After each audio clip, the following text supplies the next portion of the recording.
Hello everyone, it's wonderful having you all here. This is Tarini. I will be your moderator for today. So sorry, Surya is facing some technical issues. Uh, yeah, so I welcome you all here, and we are so happy to have dignitaries like you with us today. Craft sector has been a sector wherein I particularly have been involved for the past 2 years, and I have seen the immense potential in this craft sector. And being here with you guys and just being able to talk to you is something I would have never imagined, and I'm so thrilled right now. Starting this session, I would just want to start with asking you all what was your respective journeys and what was that one eureka moment which made you feel like this is the sector I want to work in and this is something I want to go ahead with. So maybe we can start with the value. Oh gosh. Okay. Well, hi everyone. My name is Dipali Patwa, and I'm currently the group head of brand and community at Fab India. What was that one eureka moment? Oh my gosh! I wish there was one that I woke up once morning and thought this was it. I don't think there was one. I think there were many along the way that made me very interested in this particular sort of impact-led design, so to speak. But if I were to describe one moment, I would say it was my first stint with Fab India, actually 22 years ago. Right coming out of fashion college, you're one of those students with all these big dreams of how you want to make it big and famous and all of this, right? And then very often your life takes you on a journey that is quite unexpected. For me, that was Fab India. And I happened to be the first creative director of Fab India 22 years ago. And that led me to my journey of actually working with the artisans in the villages. And Kirti knows this story. So Kirti, sorry to bore you again. And Sumita knows this story partially as well. So, but just to kind of, give you a little perspective, very often what happens in the fashion design school is they don't really teach you what social impact really means, right? You talk about design and you talk about craft, but what is the end goal? And why are we doing it?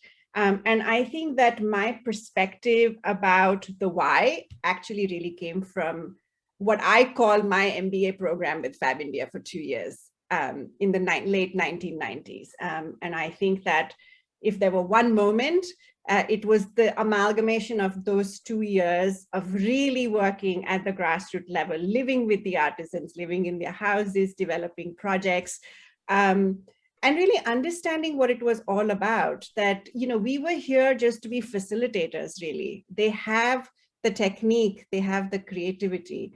All they didn't have was access to market.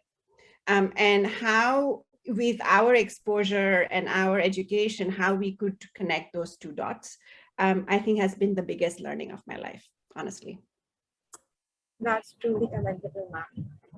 Kriti ma'am, your story is truly inspirational, and I personally have been following you since so long. I just go through each and every post of Okhai on your page, and your bold and unusual decision to join Tata CSR initiative, Okhai.org, which not only created a new fashion segment, but also provided artisans with means of livelihood. How did this help you find your true calling of starting a social business? So I think if everyone's read the story, when I was 13 years old, I made the business plan with my friend that we'll grow up and become fashion designers and we're going to have a brand of our own. And the campaign that we currently use, where models and artisans stand together, that was the visual that sort of got created in our minds when we were that little. And we had a collection plan, what the garments will look like, everything at the back of our notebooks. And I remember getting scolded and caught by the teacher when she saw me drawing at the back of my book. She was like, "You're not paying attention in class." Like all good Indian kids, I grew up to totally forget my dream and became a software engineer. And then, of course, my journey with Tata was very educational. And I remember telling myself that I don't think college taught me anything. And I don't think that I have evolved as a person in the last few years. So let me take 5 years of my life right now to just learn. And I was literally not focusing on what is the big career opportunity, but really focusing on where is it that I can learn the most.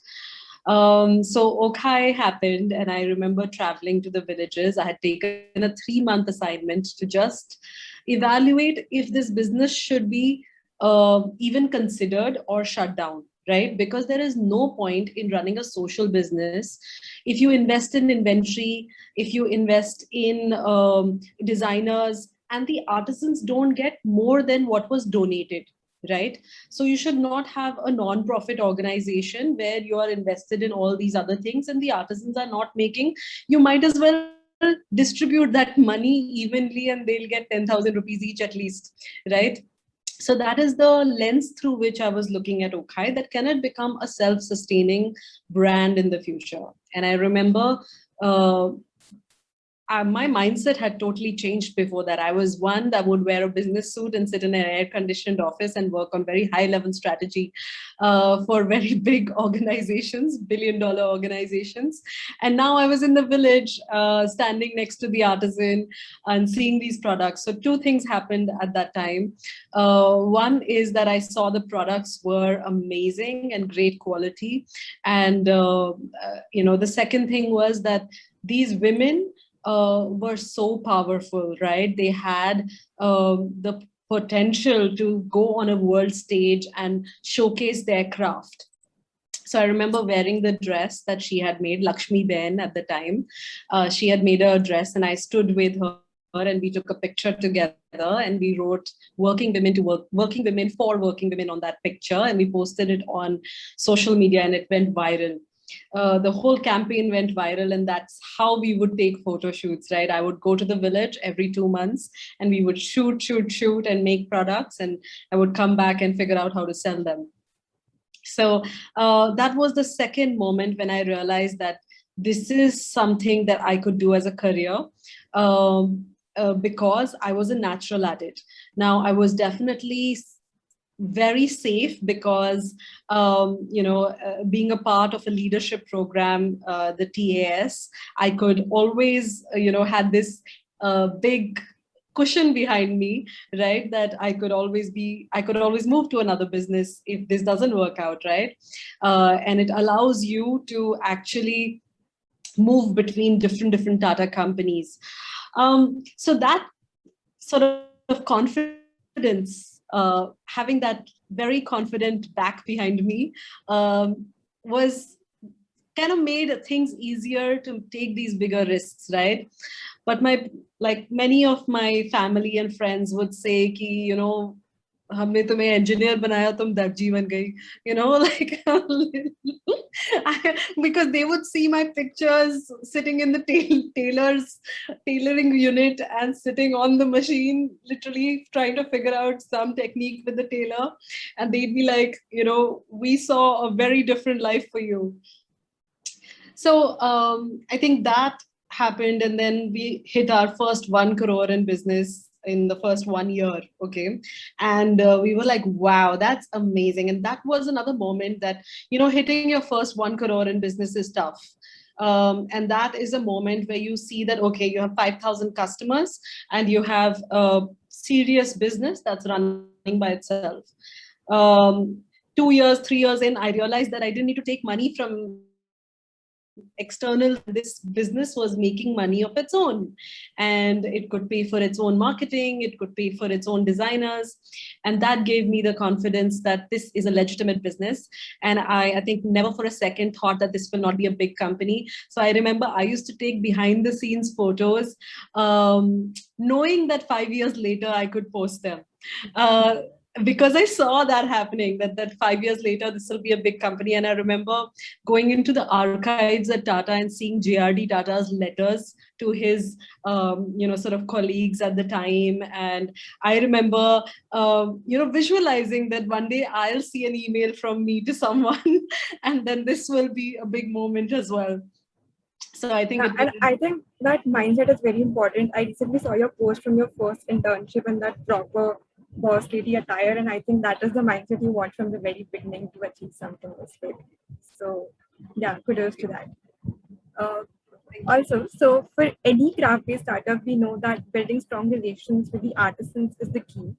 And Sumita ma'am, we know that prior to setting up Rangsutra, you have lived and worked in different parts of rural India for many years, working with rural communities for social change and economic development. Can you throw us some light on how to find the right artisan community to start your idea with? I mean, there are a lot of communities in India. There are so many craft forms. How do you decide that this is where maybe I can start with? Can I just jump in and say a couple of words about Sumita Sure. before she gets started? So for people who don't know Sumita, talk about being a boss lady in a village. I have been to her meetings. Incredible journey for all you young ones. If you really, want to know what it means like actually working with thousands of women, just like Kirti does, Sumita is a live example, and she's been doing it for decades. So just to kind of put some perspective on her experience and what she brings to this table is just immense. So I just had to say that, Sumita, because a big admirer of what you've done with Rangsutra. So.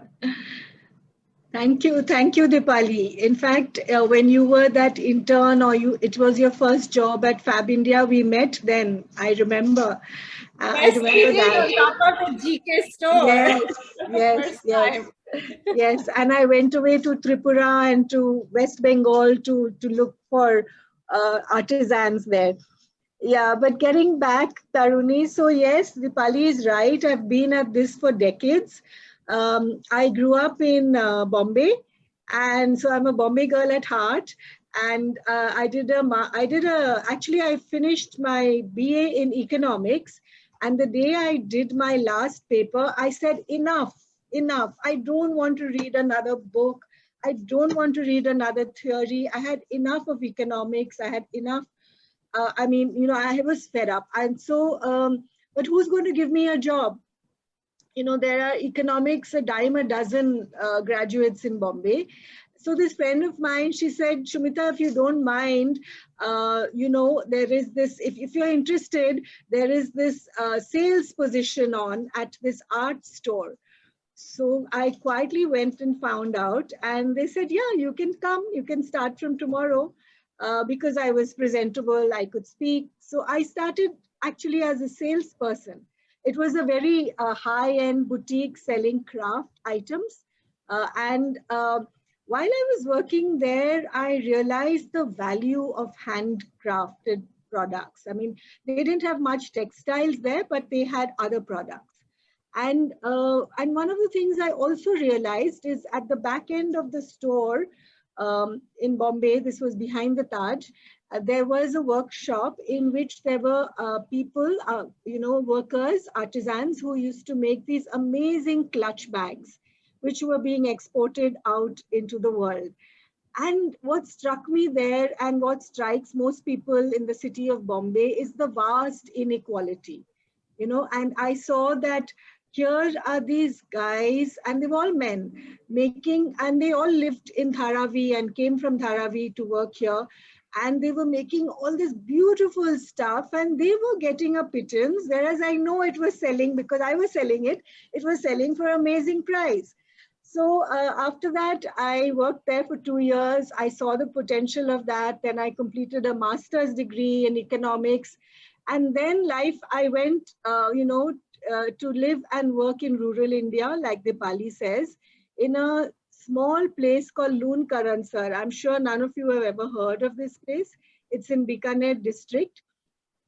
And we started working for an NGO, the Urmul Trust, which basically worked on maternal and child health.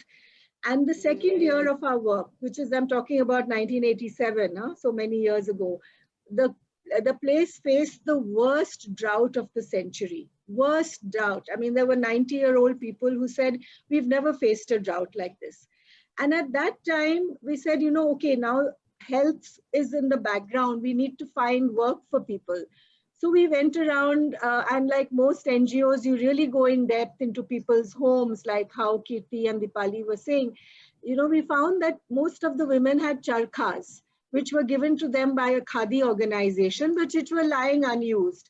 So we said, हाँ ठीक है, चरखा है लोगों के पास, तो क्यों ना हम ऊन खरीदते हैं. So we collaborated with the government, with some funding organizations. Bikaner is the largest market for wool in Asia. So we bought raw wool, we gave it to the women to spin. They made all this woolen yarn and it filled up our entire training hall, which was like huge. And we didn't know what to do with it. And because it was a relief project. And fortuitously, at that time, what happened, we were visited by, a couple of weavers selling these beautiful shawls called pattus. It's a very typical weaving done in Western Rajasthan and Kutch area of Gujarat. They came visiting to sell their pattus. So we said, "Theek hai, we will buy, but can you come and teach the people here how to weave?" So they came, 5 of them came, stayed on our campus. We had a campus and they taught the people there how to weave. Then we collaborated with institutions like NID for design help and, others to sell it. But in all those years of working, it was in the not-for-profit mode. And after a point, I felt that, after many, many years, let me tell you, I felt that, this has got to stop. As Kirti said, you can't just depend on grants. I mean, how long can you depend on grant? And at that time, I started talking. I was actually on a sabbatical. I was on a Fulbright fellowship to the United States. I was on a sabbatical and writing a paper on, this is the turn of the century, 2001. I was writing a paper, and it was a project on, it was an MA in conflict resolution, okay? And I was writing a paper on organizations needed to resolve conflicts in the 21st century. And like all American universities, they want you to write something which has practical application. So we were told, okay, think about a conflict in your country and write a paper. So the one conflict that came to mind at that time, and I'd like to go a bit into depth in this because all of you are very young. In 1991, our country opened up, if you know. Before that, we were growing very slowly. We were a protected economy. 1991, Dr. Manmohan Singh, who was the finance minister, he opened up the economy. And that gave amazing opportunities to people like me and all of us here, who had access to education, who had access to jobs. But the people who lived in the villages where I had worked before, I realized that far from moving ahead, they were sort of struggling just to stay where they were. So I felt this was a huge conflict, that one part of India was really racing ahead. The other part of India was lagging behind, and it was a shame because they had amazing skills, whether it's in crafts, whether it's in traditional agriculture, organic agriculture. So that's when I decided that no, it has to be a different way. And one of the people I spoke to first was William Bissell, Dipali's boss, current managing director of Fab India. And another person I went and spoke to was the Amul head of Amul at that time, Dr. Amrita Patel, because I am very inspired by Amul and the Amul story, how they've managed to empower so many milk people. So that's when the journey started. We set up a producer company first because Amul said, Dr. Patel said you should set up a producer company. Mr. Bissell said, no, set up a private company. So then we finally did a mix and we have a public limited company. And the first investment came, and we didn't have any money because all of us were woolly-headed social workers like myself. And we went to the bank for a loan, and the bank for a 5 lakh loan, and the bank said, where's your collateral? So I said, well, I have this 5-year-old Maruti 800. If you want, you can, that can be collateral. We were not having it. So we went back, and this was Mr. Bissell's, William's idea, by the way, Dipali. He said, go back to the artisans and ask them if they would like to invest. I said, what rubbish? How can artisans invest? They are not, they don't have money for today. So how can they invest for tomorrow? But being Rajasthan, and this I'm talking about Bikaner, and I think Rajasthanis have an innate sense of enterprise in them. I think Kirti is also Rajasthani, if I'm not mistaken. Maybe Dipti is also, Dipali is also, I don't know, or from Gujarat. Yeah, I'm from Gujarat, but yes, I think yes. the Gujaratis and Rajasthanis have got it going on. So Have got it going. And I'm a Bengali. And I'm a Bengali who is the least enterprising, actually.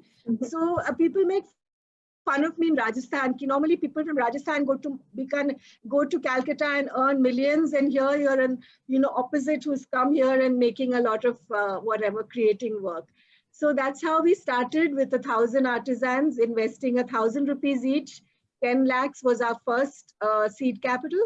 I put in a similar amount with loans, and the rest we have grown. That's a long story to tell. Sorry for taking up so much time. That was very interesting, ma'am, and very inspiring at the same time. Sujay sir, we know that at Zwende, it is all about data-driven design and co-creation, powered by technology, which enables Zwende to make a different edge in the craft industry. How did this idea pan out? And this is something completely different, which is, I think Zwende is the only organization working on something very tech-enabled like this. So how did the idea pan out, and how was the beginning like? Yeah, thanks a lot, guys. And I think inspiring stories before this. And I think even the idea of Zwende was definitely inspired, by all the others out there, who have actually solved for, going directly to the artisans, using their innate ability, talent, and, bringing it to market. So I think Zwende, and I should start with this, which is, we can see clearly that the panel is ruled by women, so I am here, but the entire passion part of the business comes from my wife Inu, and her passion for this industry and space. So I'm not really misplaced, because all the strings where they're getting pulled, so that's where it is. And to answer your question of where it started, I think it was about Inu's passion for the space of handicraft and making an impact in that space. My passion for technology and entrepreneurship. And I think, again, this was covered earlier by the panelists. And growing up, I always wanted to be an entrepreneur. I knew that, I'm going to pick up a problem that is close to my heart and use technology to solve it. So I think for me, that is the passion. And so when we said that let's figure out what we can do to add value to this ecosystem of craft and art, we were clear that we are not the best at ground level work. Correct? The Fab India, Rangsutras, Okais are doing phenomenal work, and we just need to figure out how we can build, the next solution that is required to go from here on forward. And I think that was the sort of thinking. So Fab India continues to be an inspiration for us. And Dipali, you'd be, glad to know that William continues to be a mentor. We met him when he was in Bangalore. We visited him at the office in Fab India. He spent an entire day with us. So it continues. And that's the inspiration, right? Where Okai, Rangsutra, and Fab India continue to inspire, new age so-called startups like us. So that was the passion. And we said, the core philosophy at Zwende is very, very simple. It is that artisans, artists, and craftsmen have unlimited creativity. They have unlimited potential. What they have limited are resources, and technology can plug that gap. Correct? So if you look at traditional supply chains in this creative sector, they are about, somebody designing, manufacturing, holding inventory, distributing, and then, going after sales. We really said an artisan can make 5,000 variations of this dupatta or bag or whatever the product be, right? Why does their store have only 50 or 100? What can we do to help their storefront reflect all the 5,000 variations which they can potentially make? And so that was the crux of what we were saying was they have unlimited potential, but the storefronts currently don't reflect that. Correct? And how can we change that? So that's where we use technology to digitize the designs, the inventory. We modularize the backend, and then, like Kirti said rightly, we allow customers to visualize their creation in real time. And then we use data analytics to predict that, hey, you know what, the Madhubani fish design is selling more than the Madhubani floral design. So let's have that, half made or in black and white, but we don't know whether you like a Mera Wala blue or a, you're a mustard yellow person or you're a, red person. We don't know that. So the fish is drawn in black and white and kept ready. Once you order it, you get it either in mustard yellow or in red. So instead of it taking 15 days to make from scratch, we brought the time all the way down to same day or 2-day sort of a timeline. So now you get a custom made product, which you have seen, which matches your style and your taste, the classic Mera Wala blue adage. But it's delivered to you, and it's all handcrafted by an independent artist or an artisan or a designer somewhere, correct? And that was the crux. Then what Zwende said is, it's a product world, right? If you notice, even now, all the discussions we have had have been limited to products. Zwende said the artist or the artisan can monetize their passion or talent by more than products. So what more can they do? So Zwende as a platform is evolved into experiences, learning, so they can teach their art and monetize. They can sell products and monetize. They can do online showcases and monetize. And consumers, on the other hand, can come to Zwende and again do multiple things. They can watch, learn, make, or buy. And that's the simple crux, correct? That an artisan can do multiple things. Why limit them? The platform should enable them to do what their potential is, rather than drawing the boundaries and limiting them. So I think that was the sort of journey that Zwende took. Like I said, the core remains the same, that an artisan can do a lot more than what current solutions allow them. And how does Zwende empower them over a period of time to do a lot more? Correct, sir. And I think solving the problem of maintaining supply is like a major problem these artisans face, and this Zwende model actually solves that problem, especially those who are not able to, collect money to sort of have that initial inventory with themselves. So that's a fantastic initiative by you. Also, we know that managing a startup in itself is very challenging, and especially ones where every decision you make will not just impact you, but a lot of subsequent beneficiaries. And throughout the years, we have seen your organizations that you have raised grow magnanimously. Be it Okhai, which started with 350 women in Gujarat, or Rangsutra, which just began with just 1,000 women, or Zwende, which started off on a small scale, or be it Fab India, which just started as an export business. All of these businesses started small and have gradually progressed their way through. But we know that there might be certain instances where everything felt out of the place, but eventually things got better. So it would be great if you could share any such instance with us.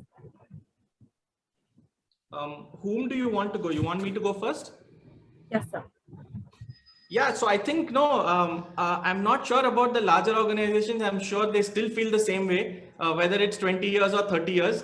We still wake up, every day and we have the same questions. So I don't think a solution is forever. And I think, it goes to show how the current COVID situation, which happened 2019, I don't think any of us expected, correct? And 2020. So what I'm saying is, I think every day we continue to, wake up with that inspiration or with that thought of, not being comfortable and which direction can we push the boundary in, correct? There have been many situations where we didn't know, where the next salary will come from, where the next order will come from. So those are phases that at least a startup like us, which is self-funded, goes through. And I think Sumita also mentioned, very similarly that, when you put trust in the artisans, you think they don't have money, but they are investing, correct? They are investing in inventory. They have time. For them, that time is a monetizable unit. How do you monetize that time? So I think, for us, it is continuously thinking about that one North Star metric, which is the monetizable unit of an artisan is an hour. What should she do to be able to monetize that 1 hour better?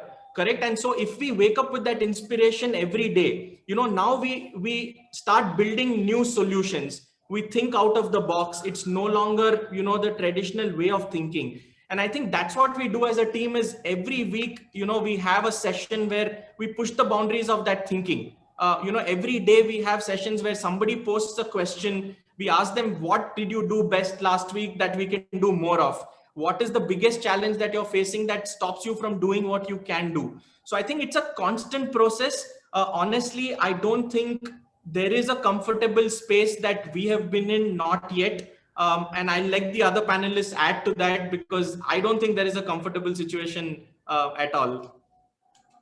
So I'm happy to add an extent to what Sanjay is very well put.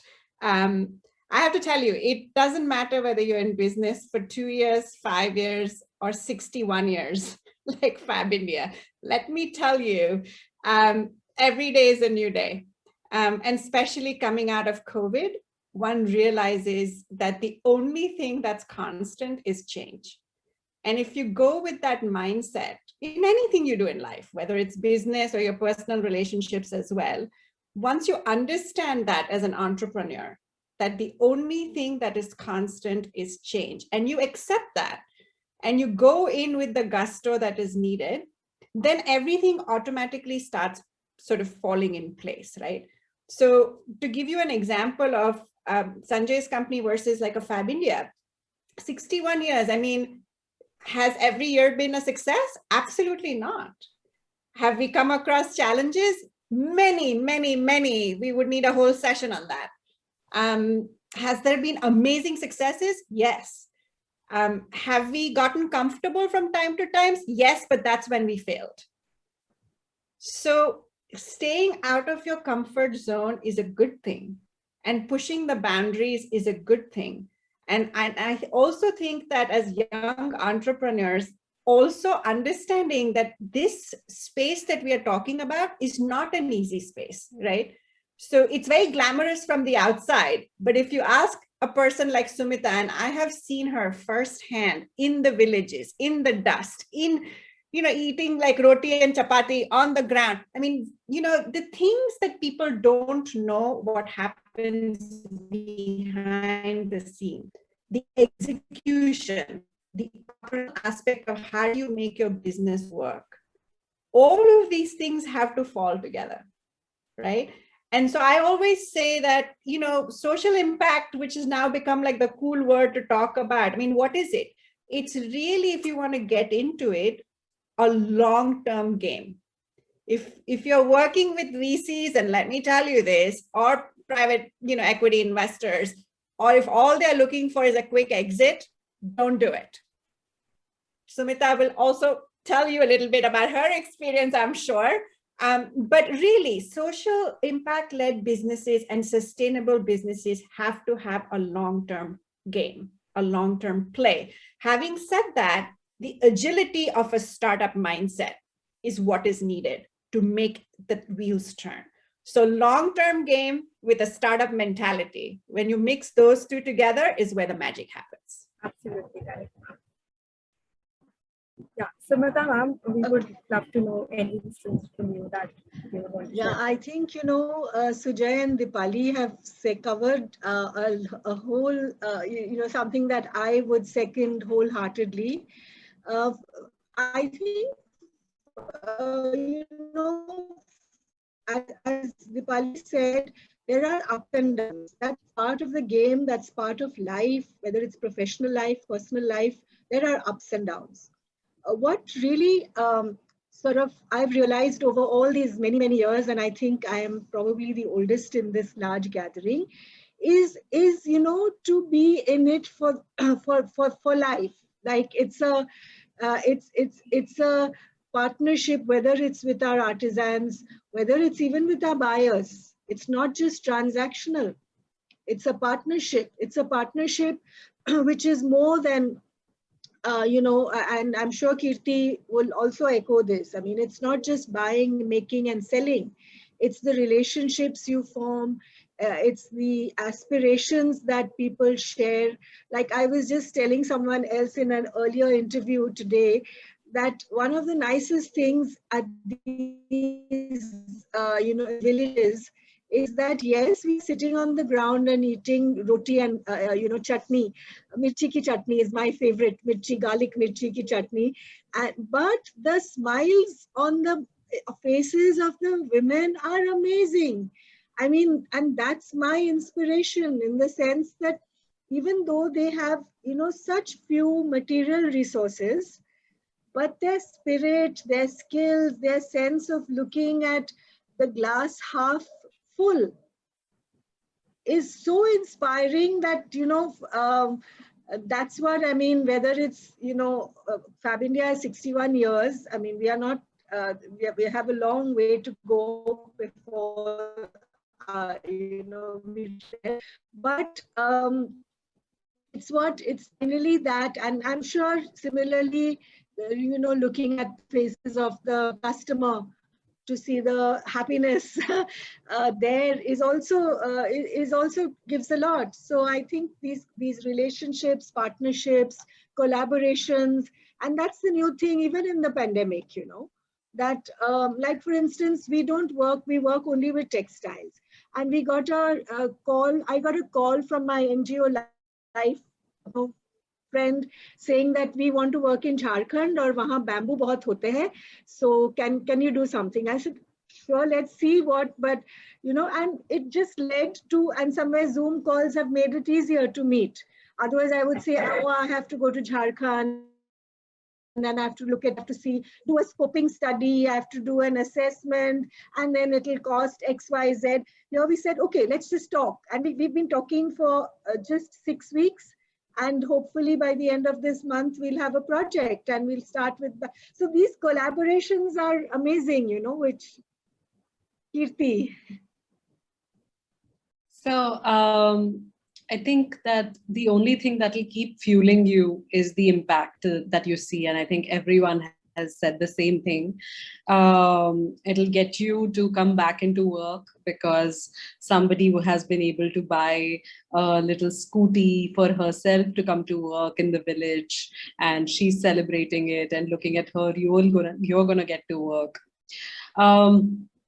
I think as far as the business is concerned, these are not craft-based businesses where you're really trying to do the right thing, which means every extra penny that you make, you want to send it back to the artisans, right? So these are not the kind of businesses that will be, like suddenly unicorns of India, and they are not going to raise, $50 million suddenly. And they are slow processes, right? You have to really build capacity, train artisans. So it's not an overnight thing. So I think the kind of people who come into these businesses need to have immense amount of patience. And definitely, if money is an important factor for this entrepreneur that's starting a craft business, then I often see that the line of doing the right thing wavers quite a lot for them. And in that process, they question themselves, am I doing the right thing? Am I making too much money for myself? Or they're clear that they are in this business to make too much money for themselves. So I think this, self-questioning will happen. And I always tell people that if you're a millionaire, craft is not the business for you. I think one of the most important things, and everything that I've learned actually from, watching Sumita, watching William, or recently actually following Kirti's journey, who's now become a friend. So it's always fun for me when she's on the same panel. But if we were to describe it in one word, I would say it's resilience. It's just resilience over time, over and over and over again, doing the same thing for the right reasons and putting your purpose in front of you is what will get you success eventually. And success, like Kirti said, everybody measures success differently, right? So if money is the only way you measure your success, then this is not the space for you. Right. All right, ma'am. So, ma'am and sir, it was a pleasure to have you all and to listen to your inspiring stories. Joining us, we have a lot of young students from my college and from other places, and we would just want to know if there is a word of advice you would want to give us. There are a lot of budding entrepreneurs here for sure who have been very excited to hear you all and your stories. So, any word of advice you would want to give them? Kirti, you want to go? Because I think you might be the youngest one on the panel. Or I don't know about Sujay, but I'm between the two of you. Let the two young ones go, because I'm sure it's exciting to hear their point of view. You know, I'm getting pretty old now, but I still get invited to all the young panels because people assume I'm quite young. It's a good thing and a bad thing. You know, the advice is go ahead and do it. If it's something that's coming from within and you have the desire to do it, you have nothing to lose. Give yourselves 18 months to plan, launch a pilot, and see if it's going to be successful for you or not, if your prototype or an MVP is successful or not.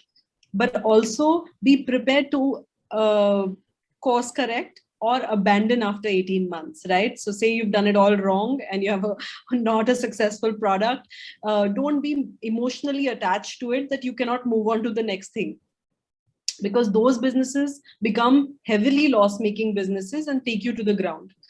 I think the other thing would be to focus on product, because if you have a great product, people will hunt you down and they will say, please take my money and give me this product. But if you don't have a successful product and it's all PR and marketing, then it's going to fall flat eventually. The last advice would be to focus on a few categories as opposed to many things in the starting, because you are establishing trust with the customer. And it's very difficult to do that if you're making several types of garments or several types of craft products, right? So I think for about 3 years, we only made kurtas because that's what we were good at making. Didn't make anything else. So those are my 3 big ones. Thanks. That's actually very insightful, ma'am. And I could just see a comment, and I think that's true, that this panel actually taught me something which I couldn't really learn in my past 2 years of college. And it actually told me that how life works, right? So thank you so much.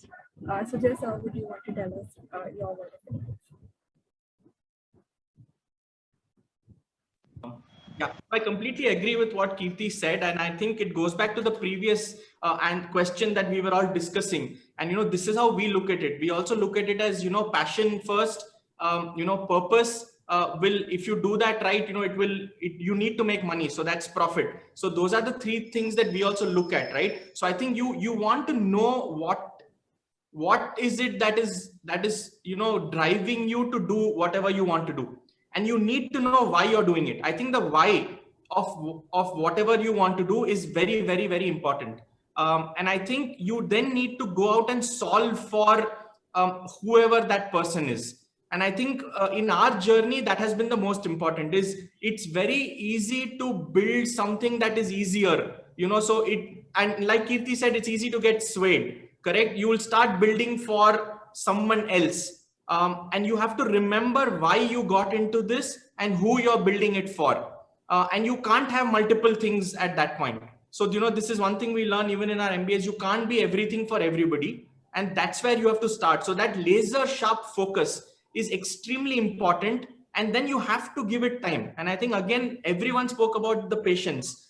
You need to give it time because, for example, if I take Zwende's example, and we are trying to do something new, and that demand for these things peaks for 3 or 4 months in a year. So unless you have taken learning in the first year, applied it, gone through it the second year, and then learned, applied it and gone through it the third year, you really don't have enough data to go by, correct? So whatever signal you're getting may or may not be the correct signal at all, correct? So if I talk from a data first point of view also, if you haven't gone through enough of those cycles, and some of these things are annual in nature, correct? We can still, today at this scale, I can still figure out, daily, monthly, weekly, but no matter what I do, the customer behavior is going to be different in those 4 months of the year, correct? The festive months. And you have to go through that cycle with all the hypotheses and all the things you want to test, and time gone is gone. Correct. And so you need to be able to run for a longer time if you want to apply that learning and grow the business in a manner that you want to do it. So I think it's very important to remember who you're building for and why you got into, what is that problem and why you want to really solve it. That's what will keep you, driven and going on and on. Absolutely, sir. Okay, do you want me to go? Dipali, you go. You go. Okay. So I think that if I were to say three things, number one is show up. If you make a commitment, show up. It's very short and sweet. It's something that I've followed my entire career. If you make a commitment to someone, to yourself, to your business, don't make excuses anymore. There's always a solution. It might not be a solution that you like. It might not be a solution that you want to do, but there is a solution. So always show up. Number two is open that little black book and network. This is something that I learned the hard way. I think that as an entrepreneur, you forget because we all get so insular in running your own business that we sometimes forget how important it is to build your outer network that is eventually going to help you build your business. And it's very hard because when you're a startup, all you are thinking is your day-to-day stuff. So learn how to pull yourself out. Maybe you do it once a week, maybe you do it once a month. Speak to your peers and develop your community. This will help you get ideas. This will help you build solutions. Because listen, nobody's perfect. You know, we all get caught up in things and we all sometimes have the answers. And to have a right number of people around you that can support you, your network is going to be really, really important. This is one of the things they don't teach you in school. And third thing is community and collaboration, which is something that we all have talked about. Be open to building your authentic community and be open to collaborations. One of the big mistakes a lot of brands have made is to get themselves very closed up to the community and to collaborations. I think in this new journey that we all are going out on, community and collaborations is how you're going to entice your consumer to be part of it. So there's a few things on my end. Yeah, so I see a question on the importance of a team. So I think I'll address that. Of course, it is extremely important. No one can go it alone, whether, Sujay talking about his wife or, in our case, okay, we were a few people who were discussing it. And then eventually Ritu, who is a designer, and I are the ones who took it ahead and other people joined. In the process, a team is extremely important. And, taking your team along, building your team, investing in your team and in the craft business, in artisans is very important. Investing, and I'm saying that don't be shy also to ask for what is now called blended finance, which is part grant and part investment, where, you realize, especially in the craft sector, and especially if it's rural India, there has been very little investment that has gone in, or very little opportunities for training that people have had.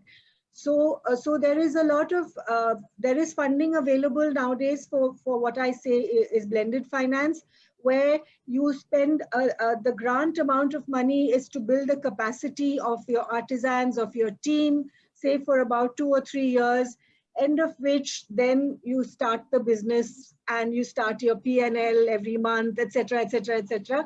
But go for it. Don't be shy because the whole world has realized today that it just cannot be financial profits. It can't be only profit. I mean, everyone is realizing the importance of social impact, of environmental impact. So we really need to, not be shy in also saying that, yes, we want to start an enterprise, but you can't have an early exit in whatever 3 years or 4 years, or some bit of the money needs to be invested back in the people.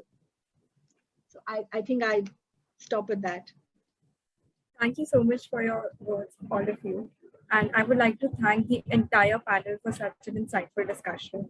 We are sure that your inspirational stories will surely revolutionize the craft sector in years to come and serve as an inspiration for all the budding entrepreneurs and craft enthusiasts. It was indeed a pleasure hosting you all. And thank you so much for giving your time to us.